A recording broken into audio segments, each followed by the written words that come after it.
বিপ্লবী চট্টগ্রামের উপস্থিত সূর্য সন্তানেরা, আসসালামু আলাইকুম।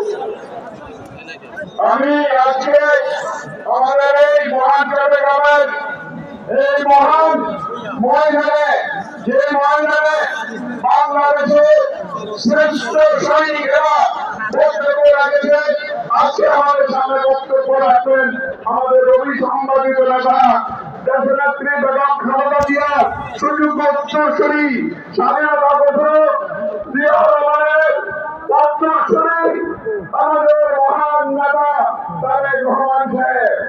আপনারা জানেন দেশনেত্রী বেগম খালেদা জিয়া চট্টগ্রামকে বাণিজ্যিক রাজধানী করার জন্য আজকে যে ওয়ার্ল্ড ট্রেড সেন্টার দিয়ে গেছে, তা খালেদা জিয়ার অবদান।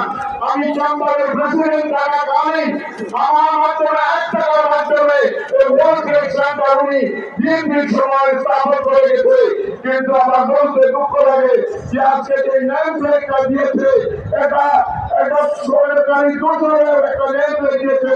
আমি এখান থেকে আহ্বান জানাবো দেশনেত্রী বেগম খালেদা জিয়া বাণিজ্যিক রাজধানীর জন্য চট্টগ্রামকে যে ওয়ার্ল্ড ট্রেড সেন্টার দিয়েছে, সেটা নাম হলো তার নাম দিয়ে তার সময় করার অবস্থা দিয়ে চট্টগ্রামবাসীকে ধন্যবাদ, কৃতজ্ঞতা জানিয়ে আমার বক্তব্য শেষ করছি। আসসালামু আলাইকুম।